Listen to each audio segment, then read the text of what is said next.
The government has sweetened its offer to striking teachers, and primary and secondary unions are recommending their members accept the revised deal. The new offer includes an extra $270 million, $71 million, to address pay parity between primary and secondary teachers, taking the total offer to nearly $1.5 billion. Here's our political reporter, Yvette McCullough.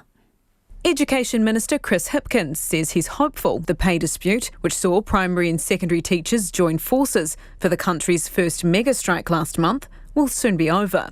The new offer includes a one-off cash injection to introduce a unified base salary scale for primary, secondary and area school teachers.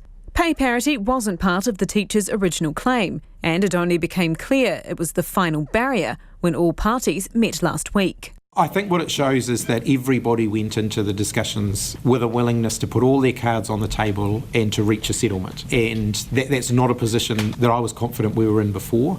Chris Hopkins says the government wasn't being disingenuous in its steadfast denials it had any more money to offer. I think in the context of $4 billion worth of claims, which is what we were dealing with, I think it was reasonable for the government. What I guess ultimately gave us the confidence to deal with the pay parity issue was the reassurance that both of the unions were going to endorse the deal and that this was going to draw the matter to a close. NZDI President Linda Stewart says the fight around a teacher is a teacher was won more than 20 years ago, and protecting that was crucial. Current teachers, we're saying, would see their base salary increase by at least 18.5% by July 2021 if they ratify. PPTA President Jack Boyle says there are some key wins for secondary teachers too, with a new top salary step of $90,000. Now, our principals 2 years ago, when we were talking about what we needed to see to support, recruit, retain secondary teachers, they were saying $90,000. So it's good to have seen that movement.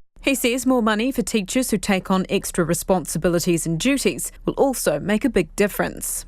The other cornerstone of this new offer currently has no price tag: the development of an accord between the unions and the government to identify and address workload and wider education issues. But for Nelson teacher Jackie Brown, who is leaving the profession because of the workload, this deal still doesn't go far enough. Teachers don't teach because they want a massive income. They teach because they're passionate about what they're doing. I personally find the workload is kind of becoming untenable. Christchurch teacher Thomas Newton says it's a great step forward, but it's taken a long time to get here. It's disappointing that we had to go through such a large strike day and through such industrial manners to get the government to be a bit more honest with us.